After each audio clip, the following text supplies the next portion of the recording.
ആത്മഹത്യ ചെയ്ത് കാണുമെന്ന് വിചാരിച്ചു അല്ലേ? അതിന് കാരണക്കാരനായി നിങ്ങളോട് പറയാതെ ഞാനിത് ചെയ്യില്ല. ഈ സമയത്ത് ഞാനിവിടെ വന്നെന്തിനെന്നറിയാമോ? നിങ്ങളുടെ ക്രൂര വിനോദത്തിലെ അവസാനത്തെ സ്ത്രീ ഞാനായിരിക്കണമെന്ന് അപേക്ഷിക്കാൻ. ജെയിംസ്, ഈ ലോകത്ത് ആര് ജനിച്ചാലും മരിച്ചാലും നിങ്ങൾക്ക് നഷ്ടമൊന്നുമില്ല. നിങ്ങൾ വളർന്ന അത്തരത്തിലാണ്, നിങ്ങൾ വളർത്തിയതായ രീതിയിലാണ്. നാളത്തെ സൂര്യോദയം എന്നെ കണ്ടെന്ന് വരില്ല. എന്നെങ്കിലും നിങ്ങളൊരു മനുഷ്യനാകൂ. നിങ്ങളുടെ അമ്മ ഒരു സ്ത്രീയാണെന്ന് വിചാരിക്കൂ.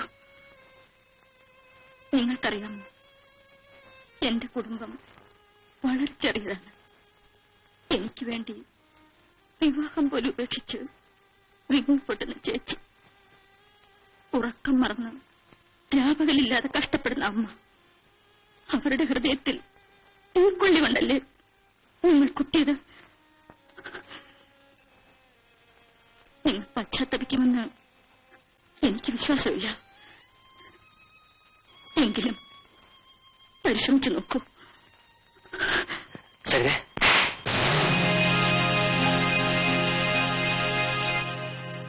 അല്പം വൈകിപ്പോയെന്ന് തോന്നുന്നു. ഞാനിത് നേരത്തെ ചെയ്തിരുന്നെങ്കിൽ എന്റെ എന്ന് പറയാൻ എനിക്കൊരു മകനുണ്ടാകുമായിരുന്നു. മോളെ, ഞങ്ങളെ വിചാരിച്ചെങ്കിലും നീ അവനോട് ക്ഷമിക്കും. എടാ, ഇവളുടെ കാൽ ചുവട്ടിലെ മണ്ണിന്റെ വില പോലും ഇല്ലാത്തതാണ് നീ. ചോദിക്ക്, ഇവളുടെ കാലൊഴിച്ച് മാപ്പി ചോദിക്കും. ശരിതേ, ഞാൻ ഒന്നും പറയണ്ട.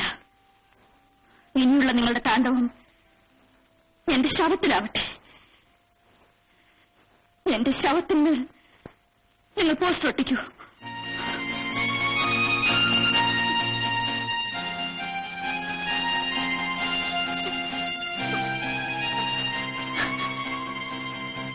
കരയാതെ മോളെ, നിനക്ക് ചേച്ചിയില്ല.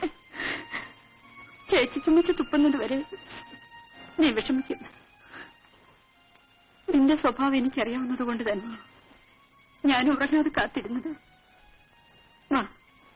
അമ്മ ഉണരുന്നതിന് മുൻപ് നമുക്കങ്ങ് ചെല്ലാം.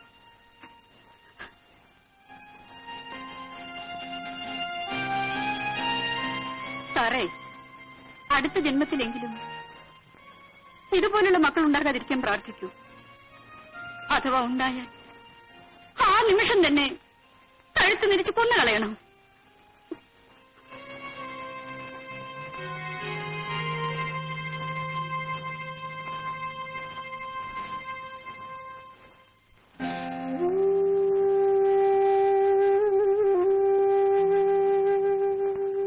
സരിതേ, നീ ഇങ്ങനെ വാശി പിടിച്ച് കിടക്കരുത്. പരീക്ഷയ്ക്ക് ഇനി 3 മാസങ്ങളേ ഉള്ളൂ. അത് കഴിഞ്ഞാൽ നമ്മളെല്ലാവരും രക്ഷപ്പെടും. ഞാൻ ഇനി ആ ശവപ്പറമ്പിലേക്കില്ല. ഞാൻ പറയുന്നു കേക്ക്. എന്നെ ജീവനോടെ കാണുന്നുണ്ടെങ്കിൽ ഇനി നിർബന്ധിക്കരുത്.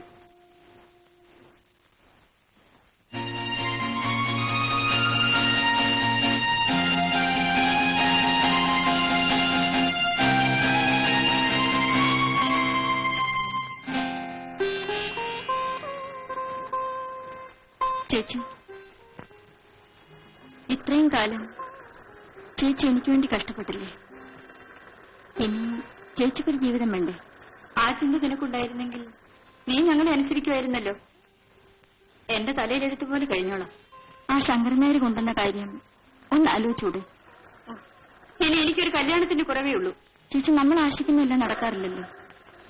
ഞങ്ങൾ ആശിച്ച് നടക്കുമായിരുന്നു. നീ അതിന് സമ്മതിച്ചില്ല. കഴിഞ്ഞതെല്ലാം കഴിഞ്ഞില്ലേ മോളെ? നാഴിപാത്രത്തിൽ ഇടങ്ങഴി പിടിക്കാറില്ലല്ലോ. ഞാൻ ആ ശങ്കരൻ നായരോട് വിവരങ്ങളൊക്കെ പറഞ്ഞിട്ടുണ്ട്. അടുത്ത ആഴ്ച അവരിവിടെ വരും.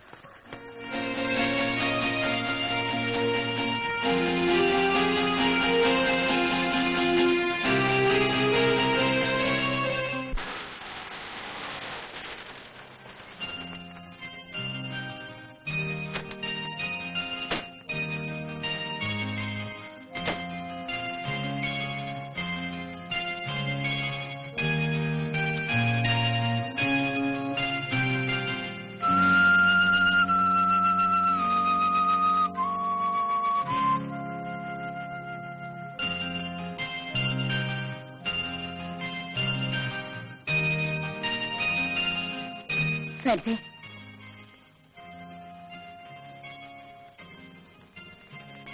സരിതേ, ഞങ്ങളോട് ഇത്രയും വെറുപ്പ് കാട്ടാൻ ഞങ്ങൾ എന്ത് തെറ്റ് ചെയ്തു? തെറ്റും ശരിയും തിരിച്ചറിയാവുന്നവരോടല്ലേ തെറ്റിനെ പറ്റി പറഞ്ഞിട്ട് കാര്യമുള്ളൂ. മോളെ, ഒരപ്പച്ചന്റെ സ്ഥാനം എനിക്കില്ല. എങ്കിലും പ്രായമുണ്ടല്ലോ, ഉപദേശിക്കുകയാണെന്നും തോന്നരുത്. എന്റെ മകൻ കാരണം നീ ഒരുപാട് ദുഃഖിക്കേണ്ടി വന്നിട്ടുണ്ടെന്നും എനിക്കറിയാം. ഒരല്പം വിട്ടുവീഴ്ചയ്ക്ക് തയ്യാറായിക്കൂടെ? എക്സാമിന് കഷ്ടിച്ച് 2 മാസം അല്ലേ ഉള്ളൂ മോളെ. അതും കൂടി കഴിഞ്ഞാൽ സരിതയ്ക്ക് സ്വന്തം കാലിൽ നിൽക്കാറാവും. പൂ പറിക്കാൻ നേരത്ത് ചെടിയുടെ കടയ്ക്ക് തീ വെക്കണോ മോളെ? അമ്മയുടെയും ചേച്ചിയുടെയും ആഗ്രഹം നിറവേറ്റാൻ നോക്കൂ. തിരുത്താൻ വയ്യാത്ത തെറ്റുണ്ടോ മോളെ? ജെയിംസ് അത് തിരുത്തിക്കഴിഞ്ഞു. ഇപ്പോൾ സരിതയേക്കാൾ ദുഃഖം അവനാണ്. മോള് കോളേജിൽ പോയാലേ അവനും പോവും. മോള് പരീക്ഷയ്ക്കിരുന്നാലേ അവനും ഇരിക്കൂ. ഓഹോ, നിങ്ങളുടെ മോന് പരീക്ഷയ്ക്കിരിക്കാൻ എന്റെ സഹായം വേണം. അതിനുവേണ്ടിയുള്ള കുമ്പസാരമായിരുന്നു ഇത്രയും നേരം, അല്ലേ?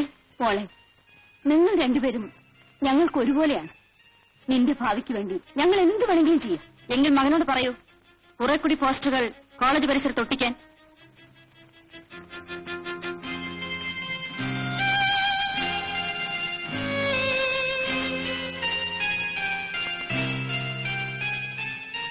എന്റെ മോള് ചത്തോന്നറിയാൻ വന്നതാണോ? നിങ്ങളെ ആശ്വസിപ്പിക്കാനുള്ള സമയം കഴിഞ്ഞുപോയെന്നറിയാം. നിങ്ങൾ ഇറങ്ങട്ടെ. സാറ് കയറി ഇരുന്നിട്ട് പോണം. ഒരു മകൻ ജനിച്ചുപോയതിന്റെ പേരിൽ ഇതിൽ കൂടുതൽ ശിക്ഷ നിങ്ങളിൽ ഞങ്ങൾക്ക് തരരുത്. വല്ല വിഷം കൊടുത്ത് കൊല്ലണം സാറേ. പേപ്പട്ടിയെ നാട്ടുകാർ കണ്ടാൽ തല്ലി കൊല്ലും.